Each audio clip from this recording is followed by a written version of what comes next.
Hello everyone. CSI net दिसंबर 2023 question paper को हम solve करेंगे। तो आप सभी को पता है कि हमने ऑलरेडी जून 2024 का पेपर सॉल्व कर दिया था नेट का, ठीक है, केमिकल साइंस से रिलेटेड। तो इस बार हम ये देखेंगे कि 2023 में जो आपके पास दिसंबर में पेपर हुआ था उसमें कैसे कैसे क्वेश्चन पूछे गए थे, ठीक है। तो 2023 का दिसंबर का पेपर हम सॉल्व करेंगे। तो इसके लिए हम सबसे पहले करेंगे पार्ट अपना 1 स्टार्ट, ठीक है। पार्ट 1 हम इस वीडियो में कवर करेंगे, राइट। तो पार्ट 1 में हमारे पास फर्स्ट जो क्वेश्चन है वो क्या पूछा गया है, in a flame photometric analysis.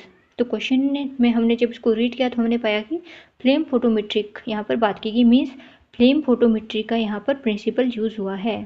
Flame photometry का प्रिंसिपल यूज़ हुआ है, मीन्स कॉन्सेप्ट कौन सा यूज़ हुआ है, फ्लेम फोटोमेट्री का, ठीक है।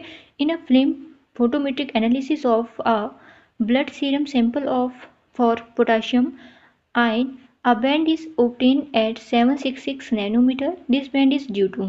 तो क्वेश्चन हमसे क्या पूछा गया है, क्वेश्चन पूछा गया था कि एक फ्लेम फोटोमेट्रिक एनालिसिस हम कर रहे हैं ब्लड सीरम की, ठीक है। हमने उसमें सैंपल कौन सा लिया, पोटाशियम कैटायन का, ठीक है। और इसका जो पोटाशियम का बैंड है वो कहाँ पर ऑब्टेन हो रहा है, 766 नैनोमीटर पे, 766 नैनोमीटर पे ये ऑब्टेन हो रहा है। तो ये जो बैंड हो रहा है यहाँ पर ऑब्टेन 766 नैनोमीटर पे, ये किसकी वजह से हो रहा है, ठीक है। तो यहाँ पे टोटल हमारे पास 4 ऑप्शन है, ओके। तो इन 4 में से हमने देखना है कि कौन सा आपका ये सेटिस्फाई करेगा स्टेटमेंट को। एज वी नो कॉन्सेप्ट कौन सा है, फ्लेम फोटोमेट्री का।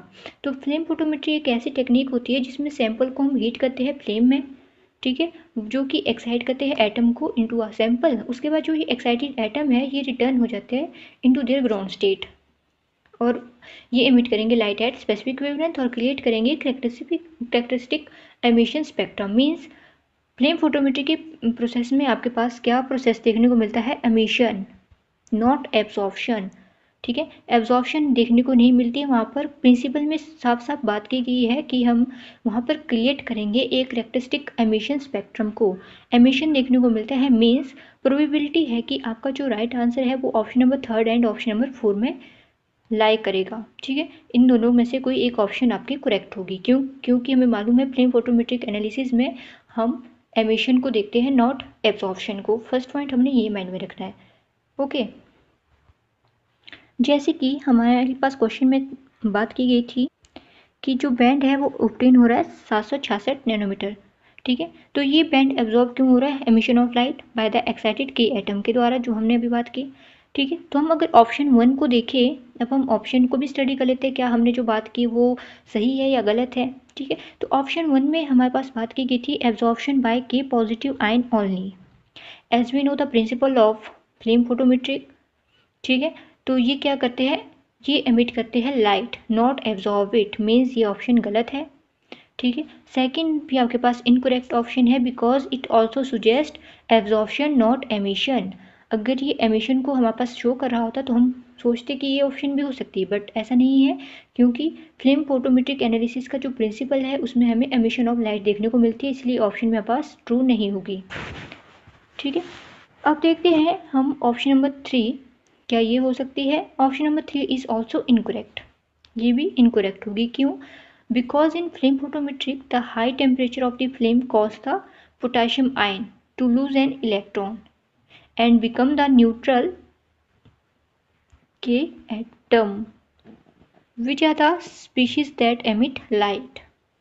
इसलिए हमारे पास ये भी आपके पास ऑप्शन राइट नहीं होगी। क्यों नहीं होगी, क्योंकि फ्लेम फोटोमेट्री में हमारे पास हाई टेम्परेचर में हम जब फ्लेम को कॉज कर रहे हैं, फ्लेम ऑब्टेन हो रही है, तो वो कॉज क्या करती है, के पॉजिटिव आयंस को, ठीक है। के पॉजिटिव आयंस को ये कॉज करेगी और लूज कर देती है इलेक्ट्रॉन, लूज कर देगी अपने इलेक्ट्रॉन, और जो ये के है ये क्या हो जाएगा, न्यूट्रल बन जाएगा, ठीक है। न्यूट्रल के एटम ये ऑब्टेन हो जाएगा और स्पीशीज, और हमें मालूम है कि यही एक स्पीशीज है के जो एमिट कर रही थी लाइट को, ठीक है। इसकी वजह से ये ऑप्शन मेरे पास ट्रू नहीं होगी। तो लास्ट ऑप्शन बचती है एमिशन बाय के एटम ओनली, जो कि इसका राइट ऑप्शन है। के एटम की एमिशन के कारण आपके पास जो बैंड है के पॉजिटिव आयन का वो कहाँ पर देखने को मिलता है, 786 नैनोमीटर में देखने को मिलता है। ओके, आई होप आपको ये क्वेश्चन समझ में आ गया होगा। अब देखते हैं नेक्स्ट क्वेश्चन। नेक्स्ट क्वेश्चन में बात की गई है which of the following atomic transitions the allowed one is. तो यहाँ पर 4 ट्रांजिशन दी गई है, हमने बताना है कि इनमें से कौन सी एलॉड वन है। ठीक है, तो बेसिकली यहाँ पर एलॉड वन ट्रांजिशन का यूज़ किया गया है, मीन्स एलॉड एटॉमिक ट्रांजिशन की बात की गई है। ठीक है, तो हमें पता है कि जो एलॉड आपके पास एलॉड एटॉमिक ट्रांजिशंस होती है वो क्या फॉलो करती है, सिलेक्शन रूल्स को फॉलो करती है, मीन्स सिलेक्शन रूल्स को ये फॉलो कर रही है।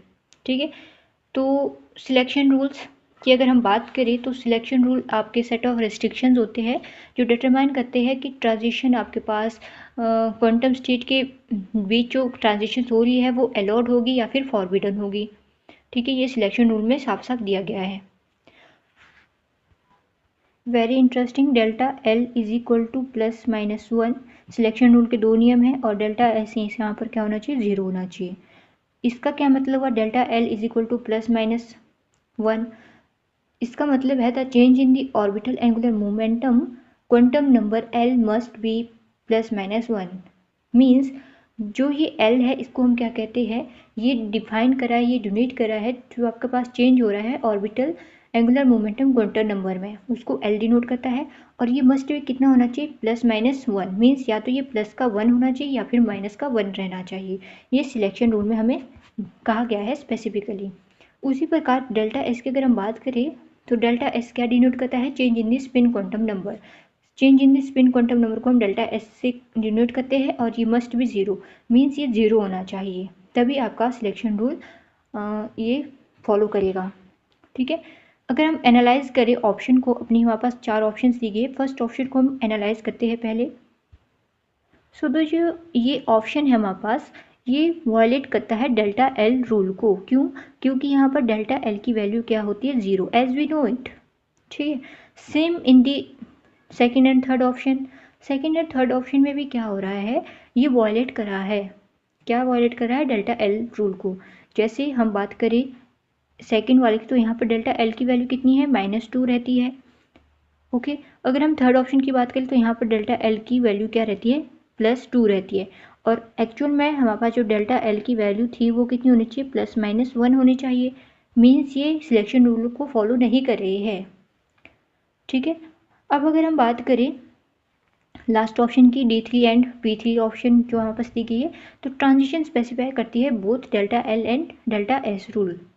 क्यों, यहाँ पर जो डेल्टा एल है वो -1 है और जो डेल्टा एस इस ऑप्शन में है वो क्या है, 0 है, इसलिए ये हमारे पास राइट ऑप्शन यहाँ पर रहेगी।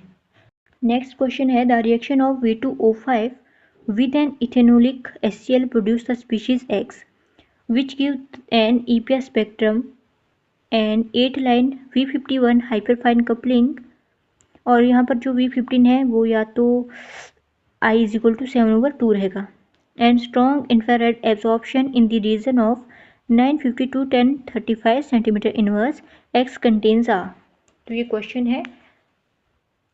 तो जैसे कि हमें पता है यहाँ पे 3 कॉन्सेप्ट यूज़ किए गए हैं। ठीक है, पहला कॉन्सेप्ट क्या था हमारे पास कि हमने रिएक्शन करना है V2O5 का किसके साथ, इथेनोलिक HCl के साथ। तो इथेनोलिक HCl का फॉर्मूला क्या होता है, वो होता है CH3CH2OH HCl। इसके साथ हमने रिएक्शन किया और आपके पास प्रोड्यूस हुई X स्पीशीज़। ठीक है, और ये जो X स्पीशीज़ है ये आपके पास देगी EPR स्पेक्ट्रम, कहाँ पर देगी आपके पास X species EPR spectrum 8 line V55 hyperfine coupling के साथ ये स्पेक्ट्रम दे रही है।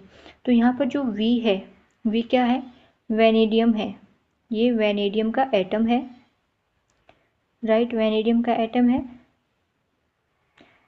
ओके, वैनेडियम का एटम है, तो जो आपके पास ये 4 ऑप्शंस है इनमें से हमारे पास प्रोबेबिलिटी किस ऑप्शन की रहेगी कि वो राइट हो जाए, जहाँ पर V double bond O formation हो। The correct species must have a V double bond O bond, which is responsible for the strong infrared absorption in the region of 950 to 1035 centimeter inverse। इसीलिए हमने ये बात की जहाँ पर आपके पास V double bond O इन 4 option में से कंटेन कर रहा है वो आपके पास करेक्ट ऑप्शन होगी। क्यों? क्योंकि V डबल बॉन्ड O एक ऐसी स्पीशीज़ है जो रिस्पॉन्सिबल होती है कि आपके पास ये strong infrared absorption they 950 to 1035 centimetre inverse में। ठीक है, तो एक हिंट हमें यहाँ से ये मिल गया कि V डबल बॉन्ड O होना चाहिए स्पीशीज़ के पास।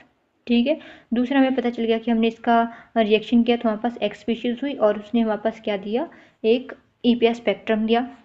ठीक है, तो ये जो आपके पास EPR स्पेक्ट्रम है, ठीक है, EPR spectrum of X has been 8 line and V51 यहाँ पर रहेगा। हाइपरफाइन कपलिंग ये कर रहा है। ठीक है, और हाइपरफाइन कपलिंग करने के कारण ये हमारे पास क्या देता है, ये हमें देगा dipole interaction between the magnetic moment of V51 nucleus and the electronic moment of the unpaired V4 positive electron. इनके बीच ये हमारे पास इंट्रैक्शन करेगा। किस किस के बीच हमने बात की, फर्स्टली तो ये इंट्रैक्शन देगा मैग्नेटिक मोमेंट जो आपके पास V51 की है। ठीक है, V51 न्यूक्लियस की मैग्नेटिक मोमेंट है, इसके साथ इंट्रैक्ट करेगा ये जो V4 पॉजिटिव इलेक्ट्रॉन्स है इनके साथ इलेक्ट्रॉन को इंट्रैक्ट करेगा। डाइपोल मोमेंट क्रिएट हुई और जैसे कि हम जानते हैं जहाँ पर V डबल बॉन्ड O हो वहाँ में यहाँ पर करेक्ट ऑप्शन होगी, तो वो है ऑप्शन नंबर 2 VO2 पॉजिटिव। ठीक है, VO2 पॉजिटिव आपके पास राइट यहाँ पर स्टेटमेंट रहेगी इस क्वेश्चन के लिए। तो VO2 पॉजिटिव यूनिट आपके पास स्पीशीज X है, मीन्स X स्पीशीज क्या ऑल्सो कंटेन करेगी, VO2 पॉजिटिव यूनिट को कंटेन करेगी, जो कि हमें क्वेश्चन में पूछा गया था। नेक्स्ट क्वेश्चन है based on हक्कल rule the following species is. तो हक्कल रूल से यहाँ पर हमारे पास क्वेश्चन है। तो हक्कल रूल क्या प्रिडिक्ट करता है, हक्कल रूल प्रिडिक्ट करता है कि वेदर जो आपके पास कोई प्लेनर या फिर साइक्लिक मॉलिक्यूल है वो एरोमेटिक है या नहीं है, उसी को चेक करने का काम किसका होता है, हक्कल रूल का होता है। ठीक है, तो ये आपके पास एक स्पीशीज दी गई है और हमने बताना है कि कौन इनमें से 4 ऑप्शन है कि ये स्पीशीज एरोमेटिक है या फिर एंटी है या फिर नॉन एरोमेटिक या फिर होमो एरोमेटिक है। तो देखिए हक्कल रूल में बेसिकली हम 3 चीज़ों को स्टडी करते हैं एज वी नो। कौन कौन सी है, aromatic, anti and non aromatic. Means homo aromatic का तो यहाँ पर कॉन्सेप्ट हम यूज़ ही नहीं करेंगे। ठीक है, होमो एरोमेटिक भी होते हैं, मतलब ये एग्जिस्ट करते हैं एज अ कैटायनिक और एनायनिक स्पीशीज़। ऐसा नहीं है कि इनका कोई अस्तित्व नहीं है, but in this case हक्कल rule में हम स्पेसिफिकली ये आप ये देखिए डायग्राम देखिए तो ये होमो एरोमेटिक तो नहीं है, क्योंकि ये ना तो कोई एनायनिक स्पीशीज़ को कंटेन करा है ना ही कैटायनिक स्पीशीज़ को कंटेन करा है। इसीलिए हम इसको तो कैंसिल कर देंगे कि ये आपके पास स्पीशीज़ करेक्ट नहीं है, होमो एरोमेटिक तो ये स्पीशीज़ नहीं है। अब कंपटीशन बचता है हमारे पास 3 ऑप्शन के बीच में। तो अगर हम बात करें एरोमेटिक कंपाउंड्स की, तो एरोमेटिक कंपाउंड कैसे कंपाउंड होते हैं, साइक्लिक। फर्स्टली तो ये साइक्लिक होते हैं और ये प्लेनर होते हैं। ठीक है, एरोमेटिक कंपाउंड, और ये फॉलो करते हैं 4n+2 पाई इलेक्ट्रॉन को। ठीक है, इनके अंदर ये इलेक्ट्रॉन प्रेजेंट होने चाहिए जहाँ पर n आपके पास क्या होता है, एज अ इंटीजर रहता है। ठीक है, तो अगर हम एग्जाम्पल्स देखें एरोमेटिक के, तो इसके एग्जाम्पल में सबसे पहला तो इसका एग्जाम्पल हो गया आपके पास बेंजीन का, एज वी नो इट। ठीक है, तो बेंजीन में अगर आप देखो तो पाई इलेक्ट्रॉन्स कितने हैं, =6, और n आपके पास यहाँ पर क्या रहता है, 1। n का क्या मतलब हुआ, मीन्स एक ही आपके पास यहाँ पे बेंजीन रिंग है। ठीक है, तो ये इसका एग्जाम्पल हो गया। सेकेंडली अगर हम पायरोल देखें, आप सभी को पता है पायरोल में भी आपके पास इस टाइप का स्ट्रक्चर बनेगा। ठीक है, ये पायरोल है, तो पाई इलेक्ट्रॉन्स अगर हम अगेन तो यहाँ पे 6 है और n भी यहाँ पर क्या रहेगा, 1 रहेगा। मीन्स ये सेटिस्फाई करा है 4n+2 पाई सिस्टम को। ठीक है, ये फॉलो करा है। ओके, उसी प्रकार हमारे पास यहाँ पर पिरिडीन हो गया। ठीक है, पिरिडीन, इमिडाजोल, ऑक्साजोल, फ्यूरेन हो गया। ठीक है, थायोफिन हो गया। ये सारे एग्जाम्पल किसके आते हैं, एरोमेटिक कंपाउंड्स के रहते हैं। ओके, तो अगर आप यहाँ पे स्पीशीज़ को देखें तो स्पीशीज़ में आप पाएंगे कि ये तो एरोमेटिक नहीं है। तो रीज़न क्या है कि ये आपके पास एरोमेटिक स्पीशीज़ नहीं है, क्यों? क्योंकि ये 4n+2 सिस्टम कंटेन नहीं कर रहा है। As we see its structure को देखते हुए हमें पता है कि ये 4n+2 सिस्टम तो ऑब्टेन नहीं कर रहा, जैसे हमने बेंजीन में देखा, ठीक है, जैसे हमने पायरोल में देखा। तो मीन्स ये एरोमेटिक स्पीशीज नहीं है, ठीक है। उसके बाद आती है एंटी एरोमेटिक स्पीशीज।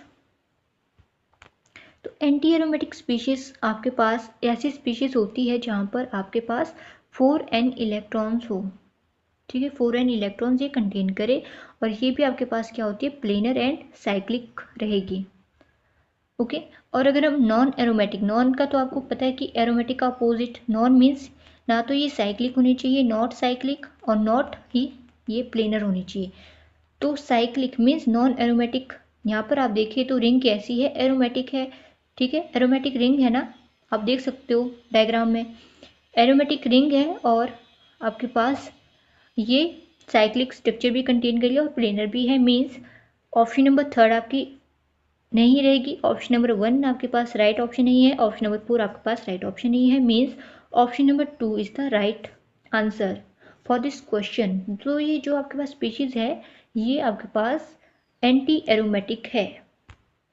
तो अगर हम इसको एनालाइज करें, ठीक है, हम इसको एनालाइज करेंगे तो आपके पास यहाँ पर पाई कितने बन रहे हैं, पाई बन रहे हैं 12, ठीक है, क्योंकि यहाँ पे लोन पेयर ऑफ इलेक्ट्रॉन्स भी रहेंगे नाइट्रोजन में, तो ये हो गया 12, और यहाँ पर n की वैल्यू कितनी है, 3 है। मीन्स ये फॉलो करा है आपके पास 4n इलेक्ट्रॉन सिस्टम को, ये जो स्पीशीज है। तो राइट ऑप्शन है option number 2 for this question. Next question है the following reaction is the fastest when. तो यहाँ पर एक रिएक्शन दिया गया है, ठीक है, तो रिएक्शन कब आपका फास्ट होगा। तो यहाँ पर ऑप्शन दी गई है कि रिएक्शन आपका फास्ट तब होगा जब हम इसमें x के बदले, यहाँ पर जो x है इसमें हम क्या डालेंगे, मेटा नाइट्रो ग्रुप, ठीक है, या फिर पैरा आपके पास मिथॉक्सी ग्रुप, ठीक है। तो ये जो OMe है ये क्या है, abbreviation for the methoxy group. Abbreviation use की गई है मिथॉक्सी ग्रुप को डिनोट करने के लिए, डिफाइन करने के लिए, एज वी नो इट, ठीक है, आप सभी को मालूम है ये बात। तो हमने बताना है कि इन गिवन हमारे पास जो 4 ऑप्शंस हैं इनमें से कौन सी एक ऐसी स्पीशीज़ है या एक ऐसा रिएक्शन है जो फास्ट करेगा इस गिवन रिएक्शन को, ठीक है। हम इसमें ऐसा क्या डालें एक्स के बदले कि ये जो रिएक्शन का रेट है वो इंक्रीज़ हो जाए, ठीक है। तो अगर आपको पता नहीं होगा ortho Meta and para position को कैसे डिफाइन करते हैं, तो उसके लिए आप देखिए ये आपके पास एक बेंजीन होती है, ठीक है, ये हमें मालूम है ये क्या है, बेंजीन है। तो ये वाली जो इसकी साइड है, ठीक है, ये हो गई ऑर्थो, इसको बोलते हैं हम मेटा, और ये हो गई आपके पास पैरा। मीन्स ये भी क्या हुई, फिर पैरा हुई, और ये भी क्या हुई, ऑर्थो हुई, और ये पोजीशन भी क्या हुई, मेटा हुई। इस तरीके से हम इसको समझते हैं, ये इसकी गिवन ऑप्शंस दी गई है। तो यहाँ पर हमारे पास बात की गई है मेटा पैरा, ठीक है। तो मीन्स मेटा या पैरा में से कोई एक ऐसी पोजीशन होगी जिससे आपका जो गिवन रिएक्शन है उसका रेट इंक्रीज होगा, ठीक है। मीन्स ये वाली जो ऑर्थो वाली आपके पास ऑप्शन है वो तो गिवन है ही नहीं, मीन्स इसका कोई काम नहीं है हमें, हमने देखना है पैरा एंड मेटा पोजीशंस को, ठीक है, मेटा एंड पैरा पोजीशन को हम देखेंगे। तो अगर हम बात करें नाइट्रो ग्रुप की, ठीक है, तो nitro group as an electron withdrawing group की तरह काम करते हैं, जो कि डिक्रीज करता है इलेक्ट्रॉन डेंसिटी को। क्या डिक्रीज करेंगे, ये इलेक्ट्रॉन डेंसिटी को डिक्रीज करेंगे, right, on the benzene ring की हम ये बात कर रहे हैं, तो यहाँ पे भी तो बेंजीन रिंग ही है ना। The presence of a nitro group at the ortho and para position of a benzene ring increase the reaction rate but meta does not। तो अगर हम नाइट्रो ग्रुप की प्रेजेंस आपकी कहाँ पर हुई, या तो होनी चाहिए वो ऑर्थो पोजीशन पे, ठीक है, या फिर पैरा। तो हमारे पास गिवन ऑप्शन में ऑर्थो तो है नहीं, तो हम पैरा को लेंगे। तो अगर हम पैरा पोजीशन में आपके पास क्या लगा दें, NO2, ठीक है, हम पैरा पोजीशन में क्या लगा दें, NO2 लगा दें, तो आपके पास जो रिएक्शन का रेट है वो इंक्रीज हो जाएगा, ठीक है। तो अगर हम पैरा नाइट्रो ग्रुप यहाँ पर ऐड कर दिए इस एक्स के बदले, तो आपके पास जो रिएक्शन रेट है वो इंक्रीज हो जाएगा। मीन्स आपका जो राइट ऑप्शन है वो क्या है, X is equal to para nitro group. Meta हमने क्यों नहीं लिया, क्यों, क्योंकि मेटा आपके पास रिएक्शन को रेट को इंक्रीज नहीं करता है। कौन कौन से करते हैं, ऑर्थो एंड पैरा करता है ओनली। तो इसके अकॉर्डिंग हमारे पास राइट ऑप्शन होगी option number third, X is equal to para nitro group. अब आप क्वेश्चन कर सकते हैं कि हमने पैरा मिडॉक्सी ग्रुप क्यों नहीं लिया। ओके, तो आंसर है, हमने यहाँ पर क्या देखना है, क्वेश्चन को देखना है कि क्वेश्चन में हमारे पास क्या स्टेटमेंट पूछी गई है। तो अगर आप इस क्वेश्चन को देखें या आप क्वेश्चन देखिए तो यहाँ पर कहीं भी मिथॉक्सी ग्रुप की बात नहीं की गई है। मीन्स यहाँ पर हमारे से क्या पूछा गया था कि हमने एक ऐसा कंपाउंड या फिर एक ऐसी स्पीशीज़ बतानी है जिससे हमारे पास रिएक्शन का रेट इंक्रीज हो। तो हमें मालूम है कि वो स्पीशीज़ पैरानाइट्रो ग्रुप है, इसीलिए हम ऑप्शन नंबर थर्ड को चूज़ करेंगे और इसका राइट ऑप्शन भी ऑप्शन नंबर थर्ड ही है। ठीक है, बाकी अगर आपको इसमें फिर भी कुछ डाउट होगा तो आप इसको एक बार गूगल करके क्वेश्चन को सर्च कर दीजिए। ठीक है, फॉर योर इंक्वायरी अगर आपको थोड़ा डाउट रह रहा होगा। ओके, तो हम नेक्स्ट क्वेश्चन देखते हैं कि नेक्स्ट क्वेश्चन में क्या पूछा गया है। The major product found in the following reaction. तो ये आपके पास एक रिएक्शन दिया गया है, तो हमने इसमें बताना है कि मेजर प्रोडक्ट क्या बनेगा।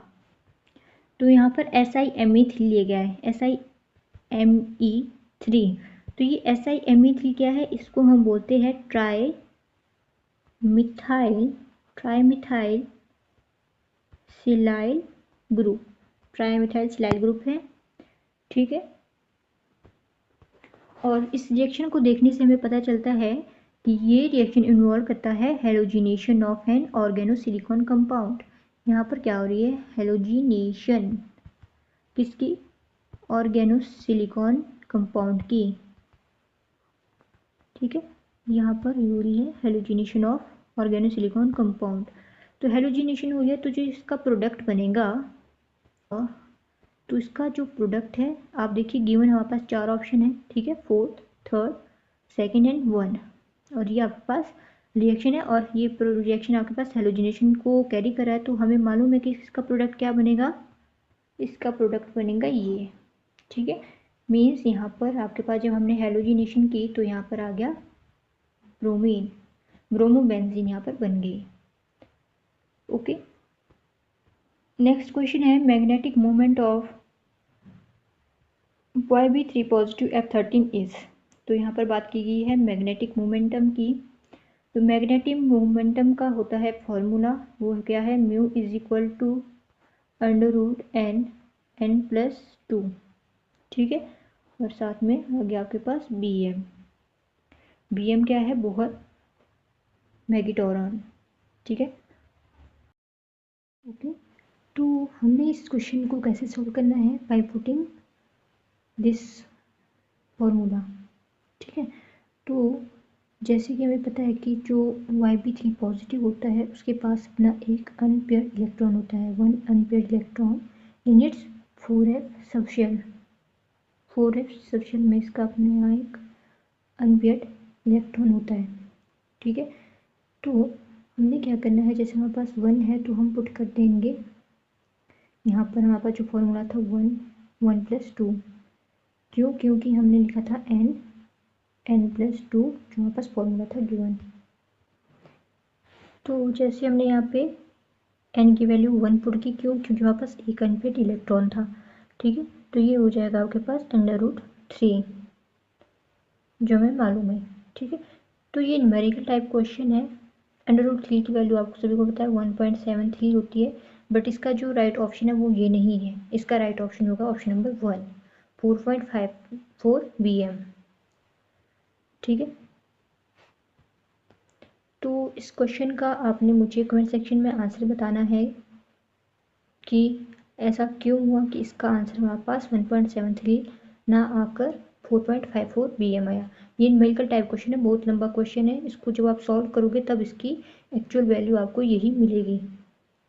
ओके, तो आज के लिए बस इतना ही। Thanks for watching.